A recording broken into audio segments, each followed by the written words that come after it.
ਦੋਸਤੋ ਪੰਜਾਬੀ ਟ੍ਰਿਬਿਊਨ ਦੇ ਰੋਜ਼ਾਨਾ ਪ੍ਰੋਗਰਾਮ ਵੇਲੇ ਦੀ ਗੱਲ ਵਿੱਚ ਤੁਹਾਡਾ ਸਵਾਗਤ ਹੈ। ਮੈਂ ਆਤਿਸ਼ ਗੁਪਤਾ ਤੁਹਾਡੇ ਸਾਹਮਣੇ ਹਾਜ਼ਰ ਹਾਂ ਤੇ ਅੱਜ ਅਸੀਂ ਗੱਲ ਕਰਾਂਗੇ ਨਵੀਂ ਤਿਆਰੀ ਸ਼ੁਰੂ, ਇੱਕ ਪਿੰਡ ਇੱਕ ਪੰਚਾਇਤ। ਸਾਡੇ ਨਾਲ ਇਸ ਬਾਰੇ ਗੱਲਬਾਤ ਕਰਨ ਲਈ ਵਿਸ਼ੇਸ਼ ਤੌਰ ਤੇ ਹਾਜ਼ਰ ਨੇ ਸੀਨੀਅਰ ਪੱਤਰਕਾਰ ਸ਼੍ਰੀ ਚਰਨਜੀਤ ਜੀ। ਚਰਨਜੀਤ ਜੀ, ਤੁਹਾਡਾ ਬਹੁਤ ਬਹੁਤ ਸਵਾਗਤ ਹੈ ਜੀ। ਮਿਹਰਬਾਨੀ ਜੀ ਤੁਹਾਡੀ। ਚਰਨਜੀਤ ਜੀ, ਪਿਛਲੇ ਕੁਝ ਹਫ਼ਤਿਆਂ ਤੋਂ ਪੰਜਾਬ ਦੇ ਵਿੱਚ ਪੰਚਾਇਤਾਂ ਨੂੰ ਲੈ ਕੇ ਇੱਕ ਵਿਵਾਦ ਜਿਹਾ ਛਿੜਿਆ ਹੋਇਆ। ਪਹਿਲਾਂ ਪੰਜਾਬ ਸਰਕਾਰ ਨੇ ਪੰਚਾਇਤਾਂ ਨੂੰ ਭੰਗ ਕਰ ਦਿੱਤਾ, ਜਿਸ ਦੇ ਵਿਰੋਧ 'ਚ ਸਾਰੇ ਸਰਪੰਚ ਜਿਹੜੇ ਨੇ ਇਕੱਠੇ ਹੋ ਕੇ ਹਾਈ ਕੋਰਟ ਤੱਕ ਗਏ ਅਤੇ ਉਸ ਤੋਂ ਬਾਅਦ ਸਰਕਾਰ ਨੇ ਇਹ ਫੈਸਲਾ ਵਾਪਸ ਲੈ ਲਿਆ। ਅਤੇ ਹੁਣ ਜਿਹੜਾ ਹੈਗਾ ਇੱਕ ਨਵੀਂ ਗੱਲ ਸਾਹਮਣੇ ਆ ਰਹੀ ਹੈ ਵੀ ਪੰਜਾਬ ਸਰਕਾਰ ਇੱਕ ਪ੍ਰਪੋਜ਼ਲ ਲੈ ਕੇ ਆ ਰਹੀ ਹੈ, ਇੱਕ ਪਿੰਡ ਇੱਕ ਪੰਚਾਇਤ, ਜਿਸ ਲਈ ਜਿਹੜਾ ਹੈਗਾ ਉਹਨਾਂ ਨੇ ਮੁਹਿੰਮ ਦੀ ਸ਼ੁਰੂਆਤ ਵੀ ਕਰਤੀ, ਇੱਕ ਤਰ੍ਹਾਂ ਦੀ ਟੈਸਟਿੰਗ ਵੀ ਕਰਕੇ ਦੇਖ ਰਹੀ ਹੈ। ਅਸੀਂ ਜਾਣਨਾ ਚਾਹਾਂਗੇ ਇਹ ਪ੍ਰਪੋਜ਼ਲ ਕੀ ਹੈ, ਇਸ ਦੇ ਵਿੱਚ ਕਿਸ ਤਰ੍ਹਾਂ ਦਾ ਸਰਕਾਰ ਰੁਝਾਨ ਜਿਹੜਾ ਹੈਗਾ ਰੱਖ ਰਹੀ ਹੈ ਜਾਂ ਕੀ ਲਿਆਉਣ ਦੀ ਕੋਸ਼ਿਸ਼ ਕਰ ਰਹੀ ਹੈ। ਦੇਖੋ, ਜਨਵਰੀ 2024 ਦੇ ਵਿੱਚ ਜਿਹੜੀ ਮੌਜੂਦਾ ਕਾਰਜਕਾਲ ਹੈ ਪੰਚਾਇਤਾਂ ਦਾ ਜਿਹੜੀਆਂ ਚੱਲ ਰਹੀਆਂ ਨੇ ਉਹ ਖਤਮ ਹੋਣਾ ਜੀ। ਇਸ ਕਰਕੇ ਚੋਣਾਂ ਤਾਂ ਹੋਣਗੀਆਂ ਪੰਚਾਇਤਾਂ ਦੀਆਂ। ਬਿਲਕੁਲ। ਇਹਦੇ ਵਿੱਚ ਮਸਲਾ ਇਹ ਸੀ ਕਿ ਸਮੇਂ ਤੋਂ ਪਹਿਲਾਂ ਭੰਗ ਕਰ ਦਿੱਤੀਆਂ ਪਰ ਜਿਹੜਾ ਚੋਣਾਂ ਦੀਆਂ ਤਰੀਕਾਂ ਦਾ ਐਲਾਨ ਨਹੀਂ ਕੀਤਾ। ਤਾਂ ਇਹ ਮਾਮਲਾ ਹਾਈ ਕੋਰਟ ਤੱਕ ਗਿਆ। ਹਾਈ ਕੋਰਟ ਤੋਂ ਬਾਅਦ ਸਰਕਾਰ ਨੂੰ ਪਿਛਾਂਹ ਹਟਣਾ ਪਿਆ ਅਤੇ ਉਸ ਤੋਂ ਬਾਅਦ ਦੋ ਅਧਿਕਾਰੀ ਮੁਅੱਤਲ ਕੀਤੇ ਗਏ, ਜਿਸ ਤਰ੍ਹਾਂ ਤੁਸੀਂ ਜ਼ਿਕਰ ਕੀਤਾ ਹੈਗਾ ਜੀ। ਪਰ ਇਹਦੇ ਨਾਲ ਨਾਲ ਜਿਹੜੀ ਅੱਗੇ ਜਾ ਕੇ ਚਾਹੇ ਸਰਪੰਚ ਬਹਾਲ ਹੋ ਗਏ ਨੇ, ਪੰਚਾਇਤਾਂ ਬਹਾਲ ਹੋ ਗਈਆਂ ਨੇ, ਪਰ ਅੱਗੇ ਜਾ ਕੇ ਫਿਰ ਸਮੇਂ ਸਿਰ ਚੋਣਾਂ ਤਾਂ ਜਿਹੜੀਆਂ ਸਰਕਾਰ ਕਰਾਉਣੀਆਂ ਸਰਕਾਰ ਦੀ ਇੱਕ ਡਿਊਟੀ ਵੀ ਹੈ। ਜੀ ਬਿਲਕੁਲ। ਇਸ ਕਰਕੇ ਇੱਕ ਨਵਾਂ ਆਈਡੀਆ ਸਰਕਾਰ ਨੇ ਡਿਵੈਲਪ ਕੀਤਾ ਸੀਗਾ ਕਿ ਬਹੁਤ ਸਾਰੇ ਪੰਜਾਬ ਦੇ ਪਿੰਡ ਇਸ ਤਰ੍ਹਾਂ ਦੇ ਨੇ ਕਿ ਜਿੱਥੇ ਇੱਕ ਤੋਂ ਜ਼ਿਆਦਾ ਪੰਚਾਇਤਾਂ ਨੇ। ਜੀ। ਕਿਉਂ ਨਾ ਇੱਕ ਪਿੰਡ ਦੇ ਵਿੱਚ ਸਿਰਫ ਇੱਕ ਪੰਚਾਇਤ ਹੀ ਰੱਖੀ ਜਾਵੇ। ਇਸ ਤਰ੍ਹਾਂ ਦੇ ਨੋਰਮਸ ਬਣਾਉਣੇ ਸ਼ੁਰੂ ਕੀਤੇ ਨੇ। ਮੁੱਖ ਮੰਤਰੀ ਭਗਵੰਤ ਮਾਨ ਨੇ 26 ਜੂਨ ਨੂੰ ਇੱਕ ਮੀਟਿੰਗ ਕੀਤੀ ਸੀ, ਜਿਸ 'ਚ ਰੂਰਲ ਡਿਵੈਲਪਮੈਂਟ ਦੇ ਅਧਿਕਾਰੀ ਔਰ ਮੰਤਰੀ ਸ਼ਾਮਲ ਸੀ। ਜੀ। ਉਸ ਮੀਟਿੰਗ ਦੇ ਵਿੱਚ ਇਸ ਡਿਸੀਜ਼ਨ ਨੂੰ ਮੁੱਖ ਮੰਤਰੀ ਨੇ ਹਰੀ ਝੰਡੀ ਦੇ ਦਿੱਤੀ ਸੀ ਔਰ ਉਹਨਾਂ ਨੇ ਕਿਹਾ ਸੀ ਕਿ ਪੰਜਾਬ ਦੇ ਉਹਨਾਂ ਪਿੰਡਾਂ ਦੀ ਸ਼ਨਾਖਤ ਕਰੋ ਕਿ ਜਿੱਥੇ ਇੱਕ ਤੋਂ ਜ਼ਿਆਦਾ ਪੰਚਾਇਤਾਂ ਨੇ ਔਰ ਡਿਪਟੀ ਕਮਿਸ਼ਨਰਾਂ ਨੂੰ ਕਿਹਾ ਜਾਵੇ ਕਿ ਉਹ ਅਜਿਹੇ ਪਿੰਡਾਂ ਦੀਆਂ ਜਿਹੜੀਆਂ ਪ੍ਰਪੋਜ਼ਲਸ ਹੈ ਉਹ ਤਿਆਰ ਕਰਕੇ ਭੇਜਣ ਸਰਕਾਰ ਕੋਲ। ਉਹਦਾ ਮਤਲਬ ਇਹ ਹੈ ਕਿ ਇੱਕ ਪਿੰਡ 'ਚ ਜੇ 2 ਪੰਚਾਇਤਾਂ ਨੇ ਜਾਂ 3 ਪੰਚਾਇਤਾਂ ਨੇ, ਉਹਨੂੰ ਇੱਕ ਪੰਚਾਇਤ ਦੇ ਵਿੱਚ ਮਰਜ ਕਰ ਦਿੱਤਾ ਜਾਏਗਾ।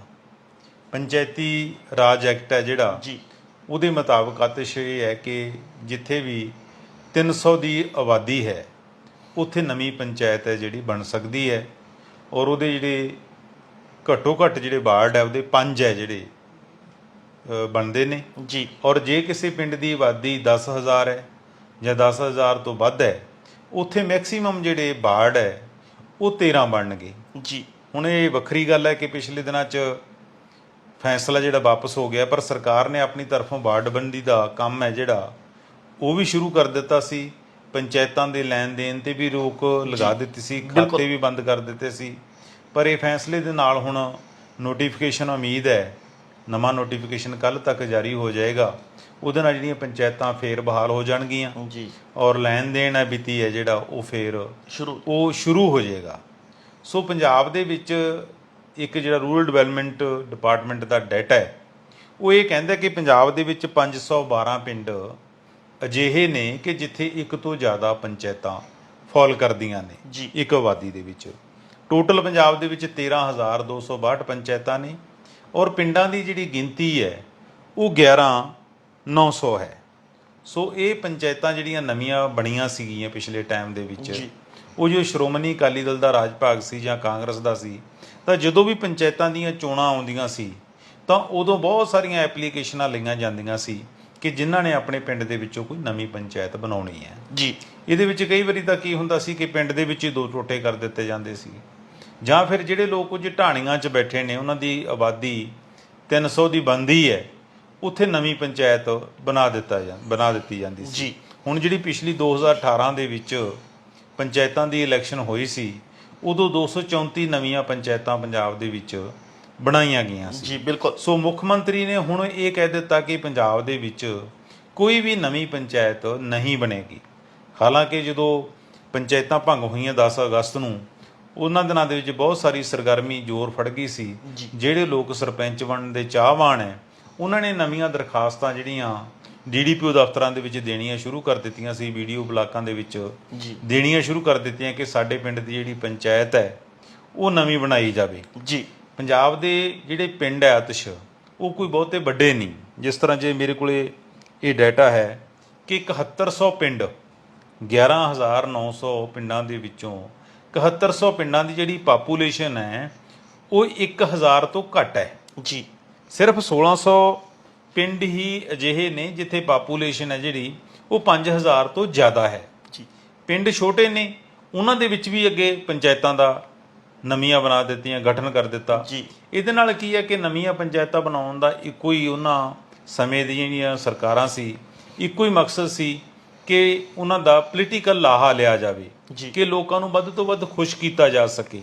ਸਿਆਸੀ ਲਾਹਾ ਲੈਣ ਲਈ ਪੰਚਾਇਤਾਂ ਦਾ ਗਠਨ ਹੈ ਜਿਹੜਾ ਉਹ ਕਰ ਦਿੱਤਾ ਜਾਂਦਾ ਸੀਗਾ। ਜੀ ਇਹ ਤਾਂ ਠੀਕ ਹੈ ਕਿ ਕੋਈ ਇੱਕ ਪਿੰਡ ਹੈ, ਉਹਦੀ ਜਿਹੜੀ ਢਾਣੀਆਂ ਉਹ 5 ਕਿਲੋਮੀਟਰ ਦੂਰ ਪੈਂਦੀਆਂ ਨੇ ਔਰ ਉਹਨਾਂ ਦੀ ਪਾਪੂਲੇਸ਼ਨ ਵੀ 300 ਤੋਂ ਉੱਪਰ ਹੈ, ਉਹ ਤਾਂ ਸਮਝ ਪੈਂਦੀ ਹੈ ਗੱਲ। ਪਰ ਜੇ ਤੁਹਾਡੀ ਪਿੰਡ ਦੀ ਯੂਹ ਦੇ ਨਾਲ ਹੀ ਲੱਗਦੀ ਕੋਈ ਆਬਾਦੀ ਹੈ, ਜੀ। ਉੱਥੇ ਤੁਸੀਂ ਨਵੀਂ ਪੰਚਾਇਤ ਬਣਾ ਦਿੰਦੇ ਹੋ, ਫਿਰ ਲੱਗਦਾ ਕਿ ਦਾਲ ਦੇ ਵਿੱਚ ਕੁਝ ਕਾਲਾ ਹੈ। ਮੋਟੇ ਤੌਰ ਤੇ ਹੁੰਦਾ ਇਹੀ ਸੀ ਕਿ ਉਹਨਾਂ ਦੇ ਸਿਆਸੀ ਮਫਾਦ ਹੁੰਦੇ ਸੀ ਪੋਲੀਟੀਕਲ ਪਾਰਟੀਆਂ ਦੇ, ਤੇ ਉਹ ਪੰਚਾਇਤਾਂ ਨਵੀਆਂ ਦਾ ਜਿਹੜਾ ਗਠਨ ਹੈ ਉਹ ਕਰਦੇ ਰਹਿੰਦੇ ਸੀਗੇ। ਜੀ ਹੁਣ ਦੇਖਿਆ ਜਾਵੇ ਕਿ ਜਿਸ ਤਰ੍ਹਾਂ ਕੇਂਦਰੀ ਵਿੱਤ ਕਮਿਸ਼ਨ ਦਾ ਪੈਸਾ ਹੈ ਜਿਹੜਾ ਉਹ ਸੈਂਟਰ ਤੋਂ ਆਉਂਦਾ ਸਾਨੂੰ। ਜੀ ਬਿਲਕੁਲ। ਜਿਹੜਾ 15ਵਾਂ ਵਿੱਤ ਕਮਿਸ਼ਨ ਹੈ ਉਹਦੇ ਵਿੱਚ ਵੀ ਹੁਣ ਅਲਾਟਮੈਂਟ ਹੋਈ ਸੀ 2021 ਤੋਂ ਲੈ ਕੇ ਹੁਣ ਤੱਕ ਦੀ। ਜੀ ਉਹਦੇ ਵਿੱਚ ਕੀ ਹੈ ਕਿ ਉਹ ਪਾਪੂਲੇਸ਼ਨ ਦੇ ਲਿਹਾਜ਼ ਨਾਲ ਤੁਹਾਨੂੰ ਜਿਹੜੇ ਫੰਡ ਹੈ ਉਹ ਜਾਰੀ ਹੁੰਦੇ ਨੇ। ਜੀ ਹੁਣ ਜਿਸ ਪਿੰਡ ਦੀ ਪਾਪੂਲੇਸ਼ਨ 300 ਹੈ ਉਹਨੂੰ ਉਸ ਰੇਸ਼ੋ ਦੇ ਨਾਲ ਫੰਡ ਹੈ ਜਿਹੜੇ ਜਾਰੀ ਹੋਣਗੇ। ਇਹਦਾ ਮਤਲਬ ਬਹੁਤ ਘੱਟ ਜਾਰੀ ਹੋਣਗੇ, ਉਹਦੇ ਨਾਲ ਕੋਈ ਵੀ ਡਿਵੈਲਪਮੈਂਟ ਦਾ ਵਰਕ ਹੈ ਜਿਹੜਾ ਸਿਰੇ ਨਹੀਂ ਲੱਗ ਸਕੇਗਾ। ਤੇ ਜੇ ਆਬਾਦੀ ਵੱਧ ਹੈ ਤਾਂ ਤੁਹਾਨੂੰ ਫੰਡ ਵੀ ਜਿਹੜੇ ਵੱਧ ਮਿਲਣਗੇ। ਬਿਲਕੁਲ। ਜੇ ਤੁਹਾਡੀ ਪੰਚਾਇਤ ਇੱਕ ਹੈ ਤੇ ਤੁਹਾਡਾ ਭਾਈਚਾਰਾ ਵੀ ਮਜ਼ਬੂਤ ਰਹੇਗਾ। ਜੀ ਪਿੰਡ ਦੇ ਵਿੱਚ ਕਿਸੇ ਕਿਸਮ ਦੀ ਕੋਈ ਧੜੇਬੰਦੀ ਵੀ ਨਹੀਂ ਬਣੇਗੀ ਬਹੁਤੀ। ਜੀ ਜੇ ਬਿਲਕੁਲ। ਤੁਸੀਂ ਇੱਕ ਪਿੰਡ ਦੇ ਵਿੱਚ 2 ਪੰਚਾਇਤਾਂ ਬਣਾਤੀਆਂ, ਇਹਦਾ ਮਤਲਬ ਹੈ ਕਿ ਜਿਹੜੇ ਇੱਕ ਪਿੰਡ ਹੈ ਭੂਗੋਲਿਕ ਤੌਰ ਤੇ ਉਹ ਵੀ 3 ਭਾਗਾਂ ਦੇ ਵਿੱਚ ਵੀ ਵੰਡਿਆ ਗਿਆ, ਉਹ ਇੱਕ 3 ਧੜਿਆਂ ਦੇ ਵਿੱਚ ਵੀ ਵੰਡਿਆ ਗਿਆ। ਸੋ ਇਹਨਾਂ ਚੀਜ਼ਾਂ ਦੇ ਨਜ਼ਰ ਤੋਂ ਤਾਂ ਇਹ ਲੱਗਦਾ ਕਿ ਇਹ ਸਰਕਾਰ ਦਾ ਚੰਗੀ ਪਹਿਲ ਹੋ ਸਕਦੀ ਹੈ। ਕੋਈ ਸਾਡੇ ਇਹ ਤਾਂ ਹੈ ਨਹੀਂ ਕਿ ਜਿਸ ਤਰ੍ਹਾਂ ਮਹਾਰਾਸ਼ਟਰ ਹੋਇਆ, ਕੇਰਲਾ ਹੋਇਆ ਤੇ ਤਾਮਿਲਨਾਡੂ, ਉੱਥੇ ਦੱਸਦੇ ਨੇ ਕਿ 30,000 ਦੀ ਗਿਣਤੀ ਤੇ ਵਾਲੇ ਪਿੰਡ ਨੇ। ਉੱਥੇ ਪਿੰਡਾਂ ਦੀ ਜਿਹੜੀ ਪਾਪੂਲੇਸ਼ਨ ਬਹੁਤ ਜ਼ਿਆਦਾ ਹੈ। ਜਿਵੇਂ ਕੇਰਲਾ ਦੇ ਬਹੁਤੇ ਪਿੰਡਾਂ ਦੇ ਵਿੱਚ ਸਰਪੰਚਾਂ ਦਾ ਜਿਹੜਾ ਦਬਦਬਾ ਹੈ ਉਹ ਇੱਕ MLA ਜਿੰਨਾ ਕਿਹਾ ਜਾਂਦਾ ਹੈ। ਉਹਨਾਂ ਕੋਲੇ ਪਾਵਰ ਵੀ ਹੁੰਦੀ ਹੈ, ਉਹਨਾਂ ਕੋਲੇ ਫੰਡ ਵੀ ਹੁੰਦੇ ਆ, ਉਹਨਾਂ ਕੋਲੇ ਬਜਟ ਵੀ ਹੁੰਦਾ ਹੈ, ਉਹਨਾਂ ਕੋਲੇ ਇੱਕ ਪ੍ਰੋਪਰ ਇਨਫਰਾਸਟ੍ਰਕਚਰ ਵੀ ਹੁੰਦਾ, ਜਿਸ ਤਰ੍ਹਾਂ ਉਹਨਾਂ ਦਾ ਆਪਣਾ ਦਫ਼ਤਰ ਵੀ ਹੁੰਦਾ ਹੈ। ਤੇ ਉਹਨਾਂ ਦੀ ਸਰਕਾਰੀ ਦਰਬਾਰੇ ਇੱਕ ਪੈਂਠ ਵੀ ਹੁੰਦੀ ਹੈ, ਪੁੱਛਗਿੱਛ ਵੀ ਹੁੰਦੀ ਹੈ। ਸਾਡੇ ਸਰਪੰਚਾਂ ਦਾ ਬਿਲਕੁਲ ਵੱਖਰਾ ਹੈ। ਸਾਡੇ ਤਾਂ ਮਾਨ ਭੱਤਾ ਦੇਣਾ ਸੀ, ਉਹ ਨਹੀਂ ਦਿੱਤਾ 1200 ਸਰਕਾਰ ਨੇ। ਬਿਲਕੁਲ ਇਸ ਤਰ੍ਹਾਂ ਹੀ ਪਾਵਰ ਸਾਡੇ ਸਰਪੰਚਾਂ ਕੋਲੇ ਕੋਈ ਨਹੀਂ। ਸਿਰਫ ਇਹ ਅਲਟੀਮੇਟਲੀ ਸਰਪੰਚ ਜਿਹੜੇ ਰੈਲੀਆਂ 'ਚ ਬੰਦੇ ਢੋਣ ਜੋਗੇ ਰਹਿ ਜਾਂਦੇ ਨੇ। ਸੋ ਸਰਕਾਰ ਨੇ ਕਿਹਾ ਸੀ ਕਿ ਬਹੁਤ ਸਾਰੇ ਜਿਹੜੇ ਪਿੱਛੇ ਡਿਪਾਰਟਮੈਂਟ ਵੀ ਟਰਾਂਸਫਰ ਕੀਤੇ ਸੀ ਪੰਚਾਇਤਾਂ ਨੂੰ, ਟਰਾਂਸਫਰ ਤਾਂ ਕਰ ਦਿੱਤੇ ਪਰ ਉਹਨਾਂ ਨੂੰ ਫੰਡ ਕੋਈ ਨਹੀਂ ਦਿੱਤਾ। ਤੇ ਇਹਨਾਂ ਸਾਰੀਆਂ ਗੱਲਾਂ ਦੇ ਮੱਦੇਨਜ਼ਰ ਜਦੋਂ ਆਪਾਂ ਦੇਖਦੇ ਹਾਂ ਆਤਿਸ਼, ਤਾਂ ਇਹ ਗੱਲ ਇੱਕ ਚੰਗੀ ਹੋਏਗੀ ਕਿ ਜਿਹੜੇ ਬੇਲੋੜੇ ਪੰਚਾਇਤਾਂ ਬਣੀਆਂ ਹੋਈਆਂ ਨੇ ਉਹਨਾਂ ਨੂੰ ਆਪਸ ਦੇ ਵਿੱਚ ਮਰਜ ਕਰ ਦਿੱਤਾ ਜਾਵੇ, ਜਿੱਥੇ ਐਕਚੁਅਲੀ ਲੋੜ ਹੈਗੀ ਹੈ। ਜਿਸ ਤਰ੍ਹਾਂ ਆਪਾਂ ਢਾਣੀਆਂ ਦੀ ਗੱਲ ਕਰਦੇ ਹਾਂ ਕਿ ਜਿਓਗ੍ਰਾਫਿਕਲੀ ਪਿੰਡ ਤੋਂ ਦੂਰ ਪੈਂਦੀ ਹੈ ਕੋਈ ਪਾਪੂਲੇਸ਼ਨ, ਉੱਥੇ ਬਣਾ ਦਿੱਤੀ ਜਾਵੇ। ਸੋ ਇੱਕ ਚੰਗੀ ਪਹਿਲ ਹੈਗੀ ਹੈ। ਮੁੱਖ ਮੰਤਰੀ ਨੇ ਇਸ ਨੂੰ ਜਿਹੜੀ ਹਰੀ ਝੰਡੀ ਦੇ ਦਿੱਤੀ ਹੈ ਔਰ ਰੂਰਲ ਡਿਵੈਲਪਮੈਂਟ ਡਿਪਾਰਟਮੈਂਟ ਨੇ ਦੀ ਪ੍ਰੋਸੈਸਿੰਗ ਹੈ ਜਿਹੜੀ ਉਹ ਸ਼ੁਰੂ ਕਰ ਦਿੱਤੀ ਹੈ। ਮੈਂ ਇੱਕ ਤੁਹਾਨੂੰ ਇਹਦੇ ਵਿੱਚ ਇੱਕ ਬੜੀ ਦਿਲਚਸਪ ਗੱਲ ਸੁਣਾਉਣੀ ਚਾਹੂੰਗਾ। ਜਦੋਂ ਆਪਾਂ ਸਿਆਸੀ ਮਫਾਦ ਦੀ ਗੱਲ ਕਰਦੇ ਹਾਂ, ਇਹ ਗੱਲ ਹੈਗੀ 1998-99 ਦੀ ਪੰਚਾਇਤਾਂ ਦੀਆਂ ਚੋਣਾਂ ਸੀ ਤੇ ਮਰਹੂਮ ਮੁੱਖ ਮੰਤਰੀ ਪ੍ਰਕਾਸ਼ ਸਿੰਘ ਬਾਦਲ, ਇਹਦੇ ਜਿਹੜੇ ਸਹੁਰੇ ਨੇ ਉਹ ਚੱਕ ਫਤਿਹ ਸਿੰਘ ਵਾਲਾ ਪਿੰਡ ਹੈ ਬਠਿੰਡਾ ਜ਼ਿਲ੍ਹੇ ਦਾ, ਉੱਥੇ ਨੇ। ਔਰ ਇਹਨਾਂ ਦਾ ਜਿਹੜਾ ਇੱਕ ਰਿਸ਼ਤੇਦਾਰ ਉਸ ਪਿੰਡ ਦਾ ਚੱਕ ਫਤਿਹ ਸਿੰਘ ਵਾਲੇ ਦਾ ਸਰਪੰਚ ਸੀ। ਉਹਨਾਂ ਦਿਨਾਂ ਦੇ ਵਿੱਚ ਅਖਬਾਰਾਂ ਦੇ ਵਿੱਚ ਇਹ ਖਬਰਾਂ ਵੀ ਲੱਗੀਆਂ ਸੀ ਕਿ ਉਹਨਾਂ ਦਾ ਜਿਹੜਾ ਦੂਸਰਾ ਰਿਸ਼ਤੇਦਾਰ ਸੀ ਉਹ ਰੁੱਸ ਗਿਆ। ਉਹ ਕਹਿੰਦਾ ਜੀ ਤੁਸੀਂ ਇੱਕ ਨੂੰ ਤਾਂ ਸਰਪੰਚ ਬਣਾ ਦਿੱਤਾ ਔਰ ਮੈਂ ਵੀ ਸਰਪੰਚ ਬਣਨਾ ਹੈਗਾ। ਤਾਂ ਬਾਦਲ ਸਾਹਿਬ ਨੇ ਆਖਿਆ ਕਿ ਚਲੋ ਇਹ ਦੋਨਾਂ ਰਿਸ਼ਤੇਦਾਰਾਂ ਨੂੰ ਕਾਹਤੋਂ ਨਾਰਾਜ਼ ਕਰਨਾ ਹੈ, ਇੱਕ ਕਹੇਗਾ ਕਿ ਮੈਨੂੰ ਘੱਟ ਸਮਝਦੇ ਨੇ। ਤਾਂ ਉਹਨਾਂ ਨੇ ਚੱਕ ਫਤਿਹ ਸਿੰਘ ਵਾਲਾ ਦੇ ਇੱਕ ਤਰ੍ਹਾਂ ਦੀ 2 ਟੋਟੇ ਕਰ ਦਿੱਤੇ ਸੀ। ਇੱਕ ਭਾਈ ਜੋਗਿੰਦਰ ਨਗਰ, ਹਰਜੋਗਿੰਦਰ ਨਗਰ ਉਹਦਾ ਨਾਂ ਰੱਖ ਦਿੱਤਾ ਸੀ। ਤੇ ਜਦੋਂ ਚੋਣਾਂ ਹੋਈਆਂ ਪੰਚਾਇਤਾਂ ਦੀਆਂ ਤਾਂ ਦੋਨੇ ਬਾਦਲ ਸਾਹਿਬ ਜਿਹੜੇ ਰਿਸ਼ਤੇਦਾਰ ਹੈ, ਇੱਕ ਚੱਕ ਫਤਿਹ ਸਿੰਘ ਵਾਲੇ ਦਾ, ਦੂਸਰਾ ਭਾਈ ਹਰਜੋਗਿੰਦਰ ਨਗਰ ਸੀ ਜਿਹੜਾ, ਉਹਦਾ ਸਰਪੰਚ ਬਣ ਗਿਆ ਸੀ। ਸੋ ਇਹ ਇੱਕ ਆਪਣੇ ਆਪ 'ਚ ਇੱਕ ਵੱਡੀ ਐਗਜ਼ਾਮਪਲ ਹੈ ਕਿ ਆਪਣੇ ਸਿਆਸੀ ਮਫਾਦਾਂ ਲਈ ਜਾਂ ਨਿੱਜੀ ਮਫਾਦਾਂ ਲਈ ਜਿਹੜੇ ਪੋਲੀਟੀਸ਼ੀਅਨ ਹੈ ਉਹ ਕਿਸ ਤਰੀਕੇ ਨਾਲ ਪਿੰਡਾਂ ਦੇ ਜਿਹੜੇ ਟੋਟੇ ਕਰਨ ਤੱਕ ਚਲੇ ਜਾਂਦੇ ਨੇ। ਜੀ ਚਰਨਜੀਤ ਜੀ, ਜਿਵੇਂ ਤੁਸੀਂ ਸ਼ੁਰੂਆਤ 'ਚ ਜ਼ਿਕਰ ਕੀਤਾ ਹੈ ਵੀ ਕਿ ਪੰਚਾਇਤਾਂ ਭੰਗ ਕਰਨ ਦੇ ਫੈਸਲੇ ਦੇ ਨਾਲ ਹੀ ਸਰਕਾਰ ਨੇ 2 ਅਧਿਕਾਰੀਆਂ ਨੂੰ ਸਸਪੈਂਡ ਕਰ ਦਿੱਤਾ, ਉਹਨਾਂ ਤੇ ਕਾਰਵਾਈ ਕੀਤੀ ਹੈ। ਪਰ ਜਦੋਂ ਅਸੀਂ ਇਸ ਕਾਰਵਾਈ ਤੋਂ ਪਿੱਛੇ ਤੋਂ ਦੇਖਦੇ ਹਾਂ ਤਾਂ ਪੰਜਾਬ ਦੇ ਅਧਿਕਾਰੀ ਤੇ ਕਿਤੇ ਨਾ ਕਿਤੇ ਸਰਕਾਰ ਦੇ ਵਿਚਕਾਰ ਇੱਕ ਵਖਰੇਵਾਂ ਜਿਹੜਾ ਹੈਗਾ ਦੇਖਣ ਨੂੰ ਮਿਲ ਰਿਹਾ, ਤੇ ਸਰਕਾਰ ਹੁਣ ਲੀਪਾ ਪੋਚੀ ਤੇ ਆ ਗਈ, ਅਧਿਕਾਰੀਆਂ ਨੂੰ ਮਨਾਉਣ ਦੀ ਕੋਸ਼ਿਸ਼ ਕਰ ਰਹੀ ਹੈ ਤਾਂ ਜੋ ਇਹ ਸਾਰਾ ਜਿਹੜੀ ਉਹਨਾਂ ਦੋਵੇਂ ਅਧਿਕਾਰੀਆਂ ਦੇ ਸਿਰ ਸਾਰਾ ਭਾਂਡਾ ਫੋੜਿਆ ਗਿਆ ਉਹ ਨਾਰਾਜ਼ ਨਾ ਹੋਣ ਜਾਂ ਹੋਰ ਅਧਿਕਾਰੀਆਂ ਤੇ ਅਸਰ ਨਾ ਪਵੇ। ਤਾਂ ਅਸੀਂ ਇਹ ਜਾਣਨਾ ਚਾਹਾਂਗੇ ਵੀ ਕਿ ਇਹ ਜਿਹੜਾ ਵਿਵਾਦ ਹੈ ਉਹ ਕੀ ਸੀਗਾ ਜਾਂ ਹੁਣ ਇਹ ਮੌਜੂਦਾ ਸਥਿਤੀ ਕੀ ਹੈ ਇਸ ਦੀ। ਗੱਲ ਇਹ ਹੈ ਵੀ ਕੰਟਰੋਵਰਸੀ ਬਾਰੇ ਤਾਂ ਸਾਰਿਆਂ ਨੂੰ ਪਤਾ ਹੀ ਹੈ ਜੀ, ਕਿਉਂਕਿ ਅਖਬਾਰਾਂ 'ਚ ਆ ਗਿਆ, ਸੋਸ਼ਲ ਮੀਡੀਆ ਤੇ ਬੜੀ ਚਰਚਾ ਹੋ ਗਈ ਬਿਲਕੁਲ ਇਸ ਇਸ਼ੂ ਨੂੰ ਲੈ ਕੇ।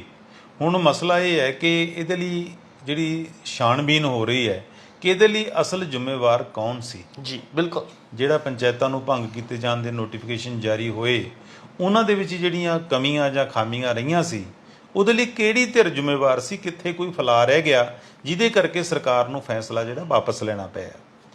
ਜਦੋਂ ਇਹ ਹਾਈ ਕੋਰਟ 'ਚੋਂ ਫੈਸਲਾ ਸਰਕਾਰ ਵਾਪਸ ਲੈਂਦੀ ਹੈ ਤਾਂ ਉਦੋਂ ਸਰਕਾਰ ਦੀ ਨਾਰਾਜ਼ਗੀ ਕਾਫੀ ਵੱਧ ਜਾਂਦੀ ਆ ਬਿਊਰੋਕਰੇਸੀ ਦੇ ਨਾਲ। ਮੁੱਖ ਮੰਤਰੀ ਨੂੰ ਇਹ ਲੱਗਦਾ ਕਿ ਜੇ ਇਹ ਫੈਸਲੇ ਤੋਂ ਪਹਿਲਾਂ, ਨੋਟੀਫਿਕੇਸ਼ਨ ਤੋਂ ਪਹਿਲਾਂ ਸੀਐਮਓ ਨਾਲ ਚਰਚਾ ਕਰ ਲਈ ਜਾਂਦੀ, ਮੁੱਖ ਮੰਤਰੀ ਦਫ਼ਤਰ ਦੇ ਵਿੱਚ ਇਹ ਚਰਚਾ ਹੁੰਦੀ, ਆਫੀਸਰ ਪ੍ਰੋਪਰ ਇਹ ਗੱਲ ਨੂੰ ਪੁੱਟ ਕਰਦੇ, ਦੱਸਦੇ, ਤਾਂ ਸ਼ਾਇਦ ਉਹਨਾਂ ਨੂੰ ਇਸ ਮੁਹਾਜ਼ ਤੇ ਜਿਹੜੀ ਪੈਰ ਪਿੱਛੇ ਨਾ ਖਿੱਚਣੇ ਪੈਂਦੇ।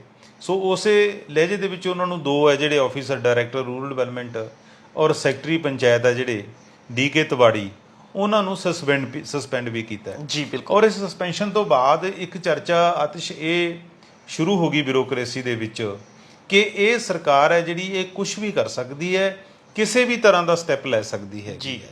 ਤੇ ਬਹੁਤੇ ਇੱਕ ਹਿੱਸੇ ਦੇ ਵਿੱਚ ਇਹ ਵੀ ਗੱਲ ਚੱਲ ਰਹੀ ਸੀ ਕਿ ਚੰਗਾ ਹੁੰਦਾ ਮੁੱਖ ਮੰਤਰੀ ਇਹਨਾਂ ਨੂੰ ਸਸਪੈਂਡ ਕਰਨ ਦੀ ਥਾਂ ਆਪਣੇ ਦਫ਼ਤਰ ਦੇ ਵਿੱਚ ਕਾਲ ਕਰਦੇ, ਬਾਕੀ ਸੈਕਟਰੀਆਂ ਨੂੰ ਕਾਲ ਕਰਦੇ ਔਰ ਇਹ ਜ਼ਿੰਮੇਵਾਰੀ ਆਪਣੇ ਸਿਰ ਤੇ ਕਬੂਲ ਕਰਦੇ ਔਰ ਇਹਨਾਂ ਦੀ ਜਿਹੜੀ ਵੀ ਲਾਪਾ ਕਰਨੀ ਸੀ ਉਹ ਅੰਦਰ ਬੈਠ ਕੇ ਕਰ ਦਿੰਦੇ।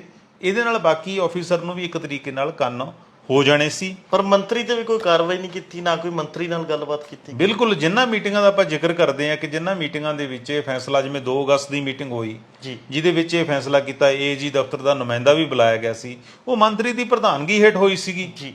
ਜਦੋਂ ਸਾਰੀਆਂ ਗੱਲਾਂ ਮੰਤਰੀ ਦੇ ਨੋਟਿਸ ਦੇ ਵਿੱਚ ਸੀ, ਇਸੇ ਕਰਕੇ ਤਾਂ ਵਿਰੋਧੀ ਧਿਰ ਆਪੋਜੀਸ਼ਨ ਹਕੂਮਤ ਨੂੰ ਨਿਸ਼ਾਨੇ ਤੇ ਲੈ ਰਹੀ ਹੈ ਕਿ ਵੀ ਤੁਸੀਂ ਅਫਸਰਾਂ ਤੇ ਤਾਂ ਕਾਰਵਾਈ ਕਰ ਦਿੱਤੀ ਹੈ ਔਰ ਜਿਹੜਾ ਮੰਤਰੀ ਮੀਟਿੰਗਾਂ ਦੇ ਵਿੱਚ ਸ਼ਾਮਲ ਸੀ, ਮੰਤਰੀ ਜ਼ਿੰਮੇਵਾਰ ਸੀ, ਉਹਨਾਂ ਨੂੰ ਤੁਸੀਂ ਛੱਡ ਦਿੱਤਾ ਹੈਗਾ। ਬਿਲਕੁਲ। ਸੋ ਬਿਊਰੋਕਰੇਸੀ ਦੇ ਵਿੱਚ ਇਸ ਗੱਲ ਨੂੰ ਲੈ ਕੇ ਕਾਫੀ ਆਤਿਸ਼, ਨਾਰਾਜ਼ਗੀ ਵੀ ਪਾਈ ਜਾ ਰਹੀ ਹੈ ਔਰ ਇਸ ਤਰ੍ਹਾਂ ਦਾ ਡਰ ਹੈਗਾ, ਉਹਨਾਂ ਨੂੰ ਇਹ ਲੱਗਦਾ ਹੈ ਕਿ ਆਉਣ ਵਾਲੇ ਸਮੇਂ ਦੇ ਵਿੱਚ ਅਸੀਂ ਜਿਹੜੀ ਕੋਈ ਵੀ ਇਸ ਕਿਸਮ ਦੀ ਜਿਹੜੀ ਫੈਸਲਾ ਨਹੀਂ ਕਰਾਂਗੇ, ਫਾਈਲਾਂ ਨੂੰ ਅੱਗੇ ਨਹੀਂ ਵਧਾਵਾਂਗੇ, ਜਿਹਦਾ ਸਾਨੂੰ ਕੱਲ ਨੂੰ ਮਗਰੋਂ ਜਿਹੜਾ ਹੈਗਾ ਭੁਗਤਣਾ ਪਏ।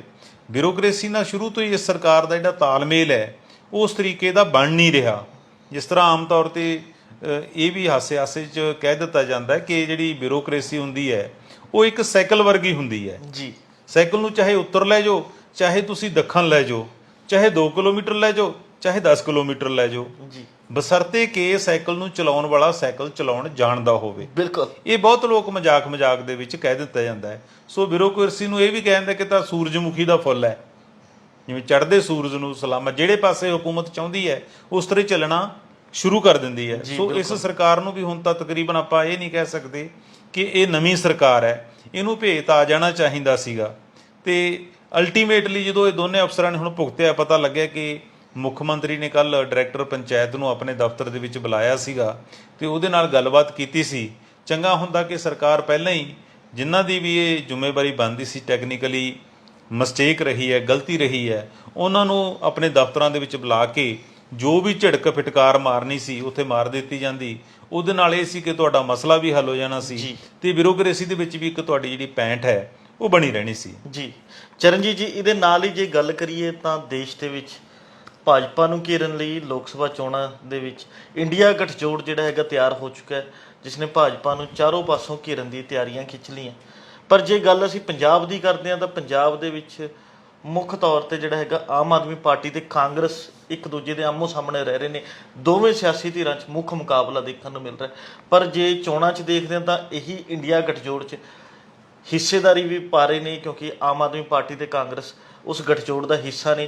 ਤਾਂ ਅਸੀਂ ਜਾਣਨਾ ਚਾਹਾਂਗੇ ਪੰਜਾਬ ਦੇ ਵਿੱਚ ਜਿਹੜਾ ਹੈਗਾ ਲੋਕ ਸਭਾ ਦੀ ਚੋਣਾਂ ਦੀਆਂ ਸੀਟਾਂ ਕਿਵੇਂ ਵੰਡੀਆਂ ਜਾਣਗੀਆਂ, ਜਾਂ ਕੀ ਇਹ ਦੋਵੇਂ ਪਾਰਟੀਆਂ ਦੇ ਆਗੂਆਂ 'ਚ ਕੋਈ ਟਕਰਾਅ ਦੇਖਣ ਨੂੰ ਮਿਲੇਗਾ, ਕੋਈ ਵਿਵਾਦ ਛਿੜ ਸਕਦਾ, ਇਸ ਨੂੰ ਕਿਵੇਂ ਦੇਖੋਗੇ? ਦੇਖੋ, ਇਹਦਾ ਪਹਿਲਾ ਪੜਾਅ ਸੀਗਾ ਇੰਡੀਆ ਗੱਠਜੋੜ ਦਾ, ਕਿ ਉਹਦੇ ਵਿੱਚ ਕਿਹੜੀਆਂ ਧਿਰਾਂ ਸ਼ਾਮਲ ਹੁੰਦੀਆਂ ਨੇ, ਸ਼ਮੂਲੀਅਤ ਕਰਦੀਆਂ ਨੇ ਜੀ। ਉਹਨਾਂ ਦੀਆਂ ਤਕਰੀਬਨ 2-3 ਮੀਟਿੰਗਾਂ ਜਿਹੜੀਆਂ ਹੋ ਗਈਆਂ ਨੇ। ਹੁਣ ਲੇਟੈਸਟ ਮੀਟਿੰਗ ਉਹਨਾਂ ਦੀ ਮੁੰਬਈ ਦੇ ਵਿੱਚ ਹੋਈ ਸੀ ਜੀ, ਔਰ ਬਹੁਤ ਸਾਰੀਆਂ ਪਾਰਟੀਆਂ ਨੇ ਉਹਦੇ ਵਿੱਚ ਸ਼ਮੂਲੀਅਤ ਕੀਤੀ ਹੈ ਜੀ। ਔਰ ਉਹਨਾਂ ਦੇ ਸੁਰ ਹੈ ਜਿਹੜੇ, ਉਹ ਤਾਲਮੇਲ ਹੈ, ਉਹ ਸਾਫ਼ ਦੇਖਣ ਨੂੰ ਮਿਲ ਰਿਹਾ ਹੈ। ਇੱਕ ਅਪਣੱਤ ਵਾਲਾ, ਇੱਕ ਦੂਜੇ ਪ੍ਰਤੀ ਠੀਕ ਲਹਿਜੇ ਵਾਲਾ ਜੀ। ਉਦੋਂ ਤਾਂ ਲੱਗਦਾ ਕਿ ਪਹਿਲਾ ਟੈਸਟ ਹੈ ਜਿਹੜਾ ਉਹ ਇੰਡੀਆ ਗੱਠਜੋੜ ਆ ਉਹ ਪਾਸ ਕਰ ਗਿਆ। ਜਿਹੜੀ ਦੂਸਰੀ ਪ੍ਰੀਖਿਆ ਹੈ ਉਹ ਬੜੀ ਔਖੀ ਹੈਗੀ ਹੈ, ਕਿਉਂਕਿ ਅਲੱਗ-ਅਲੱਗ ਸਟੇਟਾਂ ਦੇ ਵਿੱਚ ਅਲੱਗ-ਅਲੱਗ ਹਾਲਾਤ ਨੇ, ਸਿਚੁਏਸ਼ਨਸ ਵੱਖੋ ਵੱਖਰੀਆਂ ਨੇ। ਔਰ ਪੰਜਾਬ ਦੇ ਸੰਦਰਭ 'ਚ ਜਦੋਂ ਅਸੀਂ ਗੱਲ ਕਰਦੇ ਹਾਂ ਤਾਂ ਇੱਥੇ ਤਾਂ ਬਿਲਕੁਲ ਆਪਾਂ ਕਹਿ ਲਈਏ ਇੱਟ ਕੁੱਤੇ ਦਾ ਬੈਰ ਹੈ ਦੋਹਾਂ ਧਿਰਾਂ ਦੇ ਵਿੱਚ, ਕਿਉਂਕਿ ਜਿੰਨੇ ਵੀ ਕਾਂਗਰਸੀਆਂ ਤੇ ਪਿਛਲੇ ਦਿਨਾਂ 'ਚ ਪਰਚੇ ਹੋਇਆ ਐਂਟੀ ਕਰਪਸ਼ਨ ਮੂਵ ਨੂੰ ਲੈ ਕੇ, ਤਾਂ ਉਹ ਕਾਫੀ ਚਰਚਾ 'ਚ ਵੀ ਇਹ ਗੱਲ ਰਹੀ ਹੈ। ਤਾਂ ਇੱਥੇ ਲੋਕਾਂ ਦੀ ਗੱਲ ਹਜ਼ਮ ਨਹੀਂ ਹੋ ਰਹੀ ਕਿ ਇੰਡੀਆ ਗੱਠਜੋੜ ਦੇ ਪਾਰਟ ਦੇ ਵਿੱਚ ਕਾਂਗਰਸ ਤੇ ਆਪ ਤਾਂ ਸ਼ਾਮਲ ਤਾਂ ਹੈਗੀਆਂ ਨੇ, ਪਰ ਸੀਟ ਸ਼ੇਅਰਿੰਗ ਨੂੰ ਲੈ ਕੇ ਇਹਨਾਂ ਦੀ ਆਪਸ 'ਚ ਕਿਵੇਂ ਬਣੇਗੀ। ਜੀ ਬਿਲਕੁਲ, ਕਿਉਂਕਿ ਵਿਰੋਧੀ ਧਿਰ ਦੇ ਨੇਤਾ ਪ੍ਰਤਾਪ ਸਿੰਘ ਬਾਜਵਾ ਕਹਿੰਦੇ ਕਿ ਅਸੀਂ ਜੀ 13 ਸੀਟਾਂ ਤੇ ਲੜਾਂਗੇ, ਅਸੀਂ ਤਾਂ ਬਿਲਕੁਲ ਕੋਈ ਇਦਾਂ ਦਾ ਸਾਡੇ ਕੰਪਰੋਮਾਈਜ਼ ਨਹੀਂ ਕਰਾਂਗੇ ਪੰਜਾਬ ਦੇ ਵਿੱਚ ਜੀ। ਤਾਂ ਦੂਸਰੀ ਤਰਫ ਹਰਪਾਲ ਸਿੰਘ ਚੀਮਾ ਅੱਜ ਕਹਿੰਦੇ ਨੇ ਕਿ ਅਸੀਂ ਇਹ ਚੋਣ ਹੈ ਜਿਹੜੀ ਆਪ ਤੇ ਕਾਂਗਰਸ ਇਕੱਠੇ ਲੜੇਗੀ ਜੀ, ਕਿਉਂਕਿ ਨੈਸ਼ਨਲ ਇੰਟਰਸਟ ਦੇ ਵਿੱਚ ਇਹ ਚੋਣ ਹੈ ਜਿਹੜੀ ਉਹ ਲੜੀ ਜਾਣੀ ਹੈ। ਤਾਂ ਨੈਚੁਰਲੀ ਲੋਕਾਂ ਦੇ ਵਿੱਚ ਵੀ ਇਸ ਗੱਲ ਦਾ ਹੋ ਜਾਂਦਾ ਹੈ ਕਿ ਦੋਨੇ ਤਰ੍ਹਾਂ ਦੇ ਮੂੰਹ ਹੈ ਜਿਹੜੇ, ਇੱਕ ਦਾ ਉੱਤਰ ਵੱਲ ਹੈ, ਇੱਕ ਦਾ ਦੱਖਣ ਵੱਲ ਹੈ, ਤਾਂ ਕਿਵੇਂ ਤਾਲਮੇਲ ਬੈਠੇਗਾ। ਦੇਖੋ ਹੁਣ ਦੋਹੇ ਪਾਰਟੀਆਂ ਨੈਸ਼ਨਲ ਪਾਰਟੀਆਂ ਨੇ, ਜਿਸ ਤਰ੍ਹਾਂ ਆਮ ਆਦਮੀ ਪਾਰਟੀ ਵੀ ਹੁਣ ਕਹਿੰਦੇ ਨੇ ਕਿ ਸਾਨੂੰ ਉਹਦਾ ਰੁਤਬਾ ਮਿਲ ਗਿਆ ਨੈਸ਼ਨਲ ਪਾਰਟੀ ਦਾ, ਤਾਂ ਇਹਨਾਂ ਦੇ ਜਿਹੜੇ ਹਾਈ ਕਮਾਨ ਹੈ ਉਹਨਾਂ ਨੇ ਤਕਰੀਬਨ ਤੈਅ ਕਰਨਾ ਹੈ, ਉਹਨਾਂ ਤੇ ਜ਼ਿੰਮੇਵਾਰੀ ਅਲਟੀਮੇਟਲੀ ਪਾਈ ਜਾਣੀ ਹੈ। ਪੰਜਾਬ ਦੀ ਕਾਂਗਰਸ ਦੇ ਵਿੱਚ ਵੀ ਕੋਈ ਐਡਾ ਵੱਡਾ ਨੇਤਾ ਨਹੀਂ ਜਿਹੜਾ ਅੱਜ ਦੀ ਘੜੀ ਕੋਈ ਬਹੁਤਾ ਵੱਡਾ ਸਟੈਂਡ ਹੈ ਉਹ ਲੈ ਸਕੇ। ਸੋ ਅਲਟੀਮੇਟਲੀ ਜਿਹੜੀ ਠੀਕ ਹੈ ਥੋੜ੍ਹੀ ਜਿਹੀ ਚੱਲਦੀਆਂ ਹੁੰਦੀਆਂ ਤਕਰਾਰਬਾਜ਼ੀਆਂ ਤਾਂ ਹੋਣਗੀਆਂ ਜਦੋਂ ਸੀਟਾਂ ਦੀ ਵੰਡ ਹੋਏਗੀ, ਪਰ ਅਲਟੀਮੇਟਲੀ ਇਹ ਹੱਲ ਹੋ ਜਾਏਗੀ। ਜਿਸ ਤਰ੍ਹਾਂ ਮੈਨੂੰ ਪਤਾ ਲੱਗਿਆ ਕਿ ਦਿੱਲੀ ਦੇ ਵਿੱਚ ਸੀਟਾਂ ਦੀ ਜਿਹੜੀ ਵੰਡ ਹੈ ਤਕਰੀਬਨ ਉਹ ਨੇਪਰੇ ਚੜ੍ਹ ਗਈ ਹੈ ਕਿ ਇੱਕ ਧਿਰ 4 ਸੀਟਾਂ ਲੜੇਗੀ, ਦੂਸਰੀ ਧਿਰ 3 ਸੀਟਾਂ ਲੜੇਗੀ। ਹੁਣ ਮੈਂ ਉਹਦੇ ਸੰਦਰਭ 'ਚ ਇਹ ਗੱਲ ਮੈਨੂੰ ਇਸ ਕਰਕੇ ਵੀ ਸੱਚੀ ਲੱਗਦੀ ਹੈ ਕਿ ਉਹ 4 ਸੀਟਾਂ ਜਿਹੜੀਆਂ ਆਮ ਆਦਮੀ ਪਾਰਟੀ ਨੇ ਕਾਂਗਰਸ ਨੂੰ ਦਿੱਲੀ ਦੇ ਵਿੱਚ ਦੇ ਦਿੱਤੀਆਂ ਨੇ, ਉਹਦੇ ਬਦਲੇ ਵਿੱਚ ਹੋਰਨਾਂ ਸੂਬਿਆਂ 'ਚ 1-1, 2-2 ਕਰਕੇ ਸੀਟਾਂ ਉਹਨਾਂ ਤੋਂ ਲੈ ਲਈਆਂ ਨੇ। ਤਾਂ ਅੱਜ ਜਿਹੜਾ ਮੁੱਖ ਮੰਤਰੀ ਭਗਵੰਤ ਮਾਨ ਭਵਾਨੀ ਦੇ ਵਿੱਚ ਗਏ ਨੇ, ਅਰਵਿੰਦ ਕੇਜਰੀਵਾਲ ਵੀ ਉੱਥੇ ਨੇ, ਤਾਂ ਇੱਕ ਤਰੀਕੇ ਨਾਲ ਇਹਨਾਂ ਨੇ ਤਾਂ ਆਪਣੀ ਜਿਹੜੀ ਤਿਆਰੀ ਹੈ ਲੋਕ ਸਭਾ ਦੀ ਸ਼ੁਰੂ ਕਰ ਦਿੱਤੀ ਹੈ। ਸੋ ਦਿੱਲੀ ਵਾਲੀਆਂ ਸੀਟਾਂ ਦੇ ਬਦਲੇ ਇਹ ਲੱਗਦਾ ਅੱਜ ਵਾਲੀ ਰੈਲੀ ਤੋਂ ਕਿ ਸ਼ਾਇਦ ਉਹ ਦਿੱਲੀ ਵਾਲੀਆਂ ਜਿਹੜੀਆਂ ਕਾਂਗਰਸ ਨੂੰ ਦਿੱਤੀਆਂ ਜਾਣੀਆਂ ਉਹਨਾਂ ਦੇ ਬਦਲੇ ਵਿੱਚ ਹਰਿਆਣਾ 'ਚ 1-2 ਸੀਟਾਂ ਜ਼ਰੂਰ ਲੈਣਗੇ। ਹੋ ਸਕਦਾ ਕੱਲ੍ਹ ਨੂੰ ਚੰਡੀਗੜ੍ਹ ਦੀ ਸੀਟ 'ਤੇ ਵੀ ਇਹ ਕਲੇਮ ਕਰ ਦੇਣ, ਇੱਕ ਅੱਧੀ ਗੁਜਰਾਤ ਦੀ ਸੀਟ 'ਤੇ ਕਲੇਮ ਕਰ ਦੇਣ। ਸੋ ਬਾਹਰਲੇ ਪਾਸੇ ਤਾਂ ਜਿਹੜੀ ਸ਼ੁਰੂਆਤ ਇਹਨਾਂ ਨੇ ਕੀਤੀ ਹੈ ਜਾਂ ਅੰਦਰੋਂ ਗੱਲ ਨਿਕਲ ਕੇ ਆ ਰਹੀ ਹੈ ਦਿੱਲੀ ਵਾਲੇ ਪਾਸਿਓਂ, ਉਹ ਤਕਰੀਬਨ ਇਹਨਾਂ ਨੇ ਨਿਪਟਾਈ ਹੋਈ ਹੈ। ਹੁਣ ਅੱਗੇ ਸ਼ੁਰੂਆਤ ਪੰਜਾਬ ਦੀ ਹੋਣੀ ਹੈ, ਉਹ ਆਪਾਂ ਦੇਖਾਂਗੇ ਆਉਣ ਵਾਲੇ ਦਿਨਾਂ 'ਚ ਕਿ ਕਿਸ ਪਾਸੇ ਇਹ ਜਿਹੜਾ ਮਾਹੌਲ ਹੈ ਪੂਰਾ ਕਰਵਟ ਲੈਂਦਾ ਹੈ, ਕਿਸ ਤਰ੍ਹਾਂ ਦੀ ਸੀਟ ਸ਼ੇਅਰਿੰਗ ਹੈ ਜਿਹੜੀ ਹੁੰਦੀ ਹੈ, ਜਾਂ ਕਿਸ ਤਰ੍ਹਾਂ ਦੀਆਂ ਤਕਰਾਰਬਾਜ਼ੀਆਂ ਚੱਲਦੀਆਂ ਨੇ। ਜੀ ਚਰਨਜੀਤ ਜੀ, ਪਰ ਇਸ ਗੱਠਜੋੜ ਦੇ ਨਾਲ ਹੀ ਪੰਜਾਬ ਦੇ ਲੋਕਾਂ ਦੇ ਮਨਾਂ 'ਚ ਇੱਕ ਸਵਾਲ ਵੀ ਉੱਠ ਰਿਹਾ ਵੀ ਆਮ ਆਦਮੀ ਪਾਰਟੀ ਜਿਹੜੀ ਕਿ ਇੱਕ ਭ੍ਰਿਸ਼ਟਾਚਾਰ ਵਿਰੋਧੀ ਮੁਹਿੰਮ 'ਚੋਂ ਨਿਕਲ ਕੇ ਆਈ ਹੈ, ਜਿਸ ਦਿਨ ਤੋਂ ਸੱਤਾ 'ਚ ਆਈ ਹੈ ਲਗਾਤਾਰ ਕਾਰਵਾਈਆਂ ਹੋ ਰਹੀਆਂ ਸਾਬਕਾ ਮੰਤਰੀਆਂ ਤੇ ਸਾਬਕਾ ਵਿਧਾਇਕਾਂ ਤੇ, ਜਿਸ 'ਚ ਵੱਡੀ ਗਿਣਤੀ 'ਚ ਕਾਂਗਰਸ ਦੇ ਵੀ ਮੰਤਰੀ ਵੀ ਨੇ, ਵਿਧਾਇਕ ਵੀ ਨੇ। ਤੇ ਕੀ ਫਿਰ ਇਹ ਗੱਠਜੋੜ ਤੋਂ ਬਾਅਦ ਉਸ ਮੁਹਿੰਮ ਜਿਹੜੀ ਆਮ ਆਦਮੀ ਪਾਰਟੀ ਨੇ ਸ਼ੁਰੂ ਕੀਤੀ ਉਸ 'ਤੇ ਵੀ ਕੋਈ ਅਸਰ ਦੇਖਣ ਨੂੰ ਮਿਲੇਗਾ?